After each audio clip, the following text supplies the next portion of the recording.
오늘의 10분 말씀. 마태복음 11장 20절로 30절입니다. 마태복음 11장은 드러난 하나님 나라에 대한 사람들의 반응을 보여주고 있습니다. 그래서 시작은 세례 요한의 의심으로 시작하였습니다. 오늘 본문은 하나님의 나라가 기적을 통해 가르침을 통해 강력하게 드러났음에도 불구하고 그 하나님의 나라를 거부한 마을들에 대한 심판의 말씀이 담겨져 있습니다. 그리고 예수님은 우리들의 삶을 멍에라는 도구로 표현하시며 어차피 힘든 삶, 세상의 멍에가 아닌 본인의 멍에를 메라 말씀하십니다.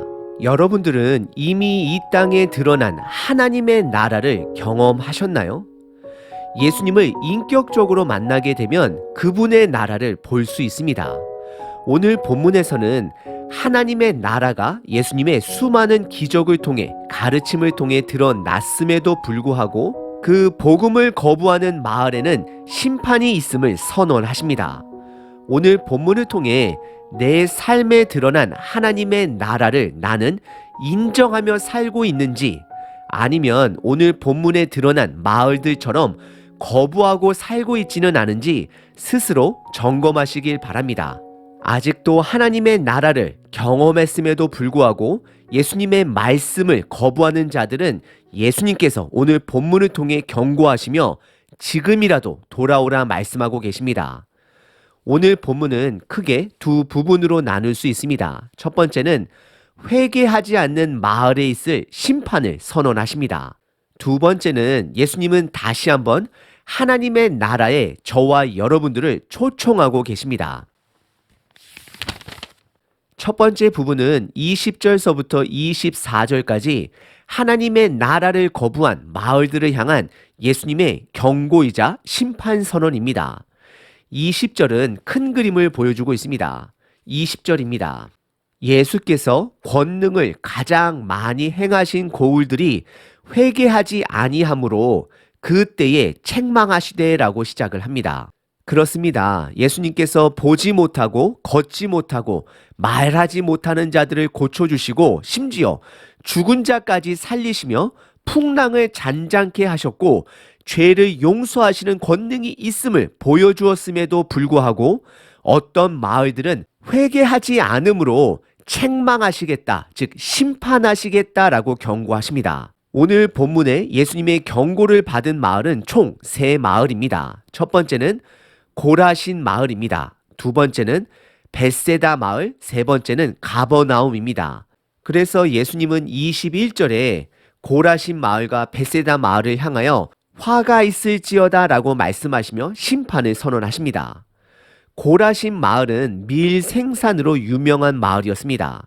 그리고 벳세다는 예수님의 제자들인 빌립과 시몬 그리고 안드레의 고향이기도 합니다. 그곳에서 예수님은 많은 권능들을 보여주셨음에도 불구하고 회개하지 않았다라고 선언하십니다. 그리고 이방 나라인 두로와 시돈을 그 두 마을과 대조하십니다. 이것은 그 두 이방 나라 두로와 시돈에게는 권능을 보여주지 않았음을 또한 드러내고 있는 것입니다. 그래서 22절에 심판의 날에는 고라신 마을과 벳세다 마을에 더 큰 심판이 있을 것을 말씀하십니다. 그리고 23절에서는 세 번째 경고의 마을인 가버나움이 등장합니다. 가버나움은 예수님 사역의 중심지였습니다. 그럼에도 불구하고 예수님은 23절에 소돔과 대조를 하시며 그들에게 보여준 권능이 소돔에게 있었더라면 그들은 멸망을 당하지 않고 지금까지도 그 도시가 있을 것이다 라고 말씀을 하십니다. 그래서 24절에 예수님의 권능을 거부한 가버나움에게는 더 가혹한 심판이 있을 것을 선언하십니다. 24절입니다.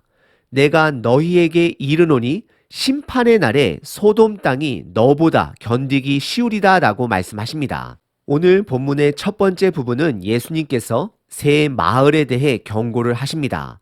고라신 마을, 벳세다, 가버나움입니다. 예수님의 큰 권능에도 불구하고 그들은 예수님의 나라를 거절한 자들입니다. 그래서 그들에게는 더 큰 심판이 있을 것을 경고하십니다. 우리들은 기억해야 합니다. 복음에는 구원뿐만 아니라 심판도 함께 있습니다. 오늘 본문의 두 번째 부분은 25절서부터 30절까지 심판으로 시작된 오늘 본문의 마무리를 다시 하나님의 나라로 초청하고 계십니다. 우선 25절에 예수님은 의도적으로 감사 기도를 시작합니다.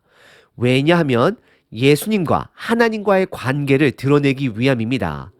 예수님은 하나님 아버지를 천지의 주인 되신 아버지로 표현하시며 하나님의 나라를 지혜롭고 슬기 있는 자들에게는 숨기시고 어린아이들에게는 나타내심을 감사한다라고 기도를 드립니다. 그리고 26절에 이렇게 하신 이유는 하나님 아버지의 뜻이 된다라고 말씀을 하십니다. 지혜로운 자는 잠언에서 말한 지혜로운 자들이 아닙니다. 전도서에서 말하는 헛된 지혜, 이 땅의 지혜, 해 아래의 지혜를 의지하는 자들을 말하고 있습니다. 이들은 실질적으로 능력이 있는 자들로서 스스로의 능력을 의지하는 자들이기 때문에 하나님의 나라가 이들에게는 감춰져 있고 반대로 어린아이와 같이 능력은 없지만 도움이 필요로 하는 자들에게는 하나님의 나라가 드러나는 것이 하나님 아버지의 뜻이다라고 말씀하고 있습니다. 이것은 산상수훈 5장의 말씀과 연결이 됩니다. 첫 번째, 심령이 가난해서 하나님을 찾는 자. 두 번째, 하나님의 말씀대로 살기 때문에 애통한 자들. 세 번째, 하나님의 주권을 신뢰하기 때문에 온유한 자들, 평화로운 자들. 네 번째, 예수님의 가르침에 배고프고 목마른 자들은 하나님의 나라를 볼 수밖에 없고 받을 수밖에 없다라고 산상수훈에서 선언하셨습니다. 여러분들은 예수님을 향한 배고픔이 있으신가요? 아니면 이 땅의 지혜자들과 같이 있어도 그만, 없어도 그만이신가요? 하나님의 나라는 찾는 자들에게는 드러날 것이고 있어도 그만, 없어도 그만인 자들에게는 감춰지는 것이 하나님 아버지의 뜻이 되는 것입니다. 그리고 27절에 예수님은 본인과 하나님이 하나됨을 드러내십니다. 하나님이 보내주신 참 계시자가 본인이 됨을 드러내고 계십니다. 이것은 바로 예수님께서 다시 한번 저와 여러분들을 초청하기 위한 것입니다. 27절입니다. 내 아버지께서 모든 것을 내게 주셨으니 아버지 외에는 아들을 아는 자가 없고 아들과 또 아들의 소원대로 계시를 받은 자 외에는 제자들을 말하죠. 아버지를 아는 자가 없느니라 라고 말씀하고 계십니다. 하나님께서 모든 권한을 예수님께 주셨습니다. 그리고 예수님은 그의 제자들에게 하나님의 나라를 드러내었음을 말씀하고 있는 것입니다. 그러면서 28절서부터는 본격적으로 이제라도 늦지 않았으니 돌아오라, 회개하라 라고 촉구하고 계십니다. 그래서 28절에 내게 와서 쉼을 얻어라 라고 말씀하십니다. 28절입니다. 수고하고 무거운 짐진 자들아 다 내게로 오라. 내가 너희를 쉬게 한다 라고 말씀을 하십니다. 예수님은 초청하십니다. 그리고 대상자는 삶의 무거운 짐을 짊어진 자들입니다. 우리들을 말하고 있는 것입니다. 그리고 29절에 두 가지를 말씀하십니다. 첫 번째는 예수님의 멍에를 메라 말씀하십니다. 그리고 두 번째는 배우라입니다.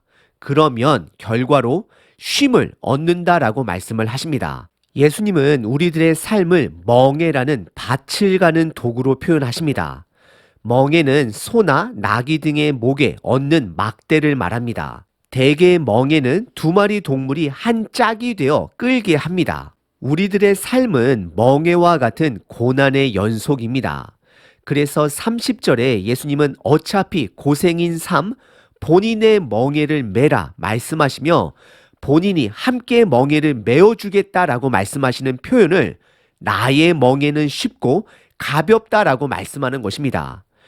예수님은 그 당시 종교 지도자들이 백성에게 씌운 멍에보다는 본인의 멍에가 훨씬 더 가볍고 쉽다라고 말씀하는 것입니다. 그 당시 율법의 멍에는 결국 죽음을 향해 달려가는 멍에입니다. 하지만 예수님의 멍에는 살아있는 복음의 멍에입니다. 예수님께서 그 길을 함께 동행해 주십니다. 분명히 복음의 멍에에는 율법의 멍에보다 더 높은 기준을 가지고 있습니다. 하지만 예수님의 멍에에는 은혜가 있습니다. 동행하심이 있습니다. 그래서 예수님의 멍에가 더 쉽고 가볍다라고 말씀하는 것입니다. 오늘 본문의 두 번째 부분은 지금이라도 늦지 않았으니 예수님께로 돌아와야 함을 초청하고 계시는 것입니다. 오늘 본문의 시작은 심판으로 시작했습니다. 예수님의 권능이 더 많이 드러난 마을이 예수님을 거절했을 때는 더 큰 심판이 있을 것을 말씀하십니다. 그리고 성경은 반대로 상급에도 등급이 있음을 말씀하십니다. 처벌에도 상급에도 등급이 있다라는 결론은 많은 논쟁의 여지가 있습니다. 하지만 여기서는 논쟁보다는 왜 예수님이 상급에도 심판에도 다른 등급이 있다라고 표현하시는 그분의 마음을 이해하셔야 합니다. 그분의 목적은 단 한 사람이라도 돌아오기를 바라는 것입니다.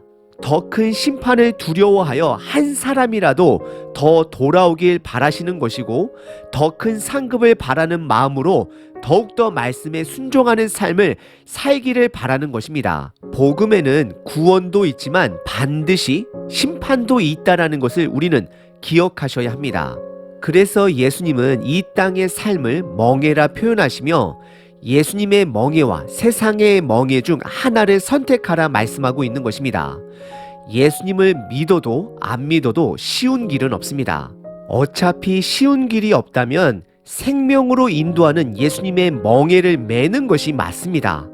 나의 의지, 나의 능력을 의지하는 자들은 혼자 끙끙거리며 그 멍에의 삶을 살아가는 자들입니다.